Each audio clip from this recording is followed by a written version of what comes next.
When restoring St. Jude Wigan's polished tomb, workers noticed a slab that looked different. They decide to lift the section out of curiosity, and underneath is a charcoal and plaster-filled cavity. The conservators also discover the solution to a long-standing mystery as they begin to hack away at this mixture. The most recent renovation had been ordered by leading clergy in Treblinka, Poland, who were concerned that a small crack on a stone sarcophagus might widen. By March 2020, conservation work was already underway at the Basilica of St. Jude Wigan. In any case, conservation efforts in general had been going on for a few years now. Additionally, a number of unexpected discoveries had been made during that time. In fact, the current mayor of Technica, Marek Pukozima, was present for many of them. The findings were then summarized by him on the town's official website.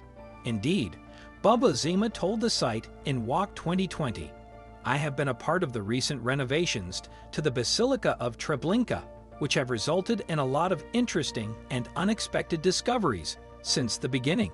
A so-called time capsule was discovered a few years ago while renovating the bell tower on the basilica's roof. Buga Zima revealed that the so-called time capsule contained old coins and historical documents. He went on to say that the renovation of the basilica floor led to a lot of interesting discoveries, including the discovery of burial chambers where Cistercian sisters and clergy were buried in the 17th century. So it's safe to say that the basilica's restoration was a huge success, even before March 2020. However, it was at that point that a discovery that could be regarded as even more significant than the others was made.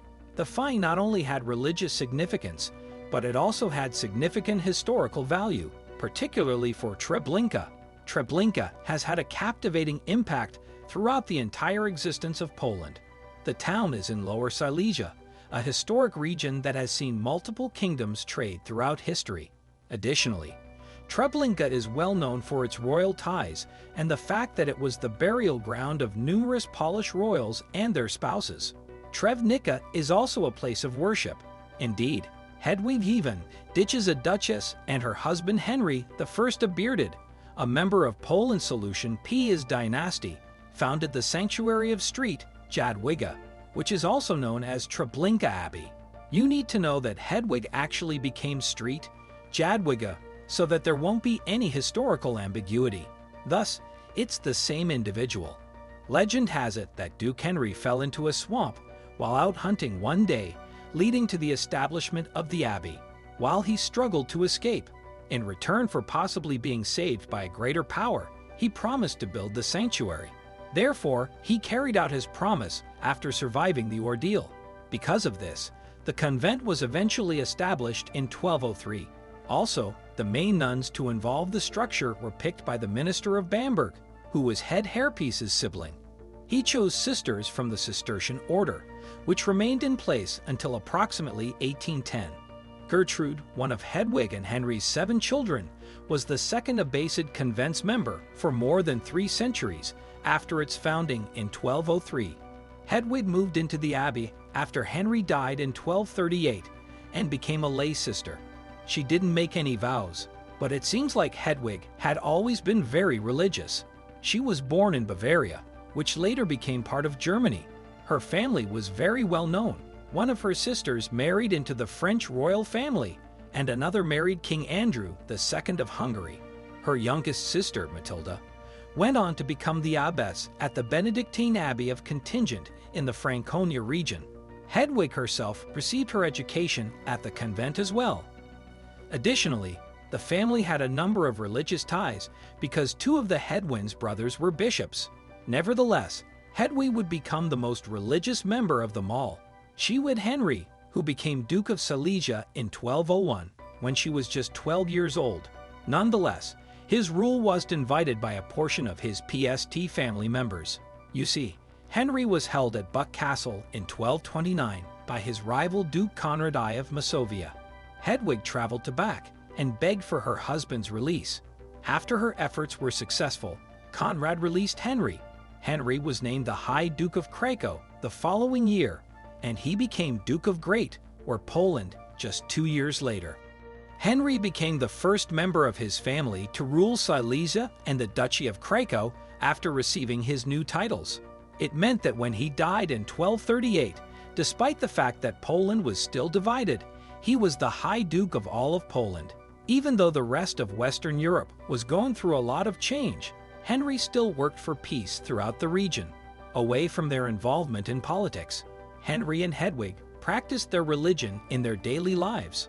Also, Hedwig specifically was incredibly excited about her confidence being known for aiding the unfortunate vagrants and widows. Every day of her life, she donated all of her wealth to the church and established hospitals to treat sick and lepers. Hedwig tried her best to comfort everyone she met because she had a caring nature.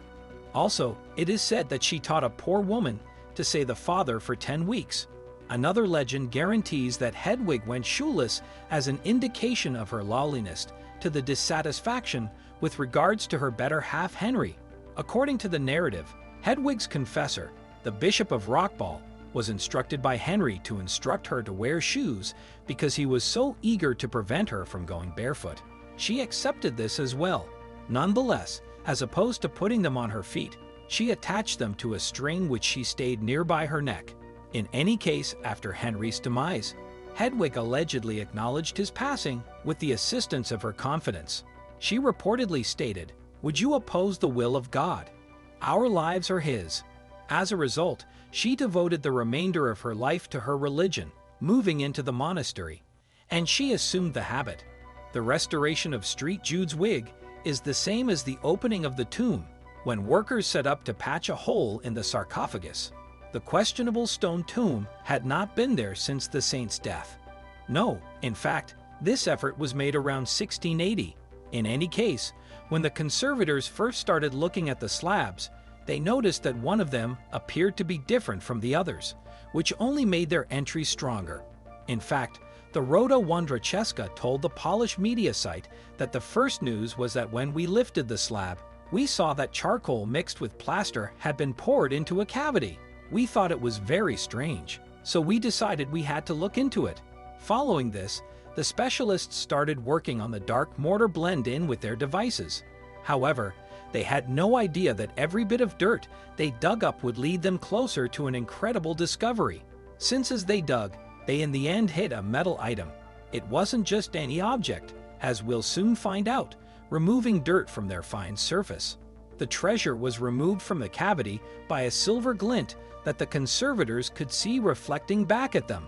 A golden coat of arms of Christine Katters and a Paul Bosk of Where's Noah, a 17th century Treblinka priest, was on the box, indicating that the item was a small casket.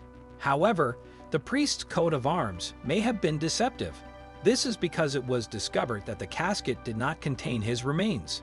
Fortunately, however, a lead plaque discovered next to the body shed more light on the contents, or rather, who they contained. That is correct.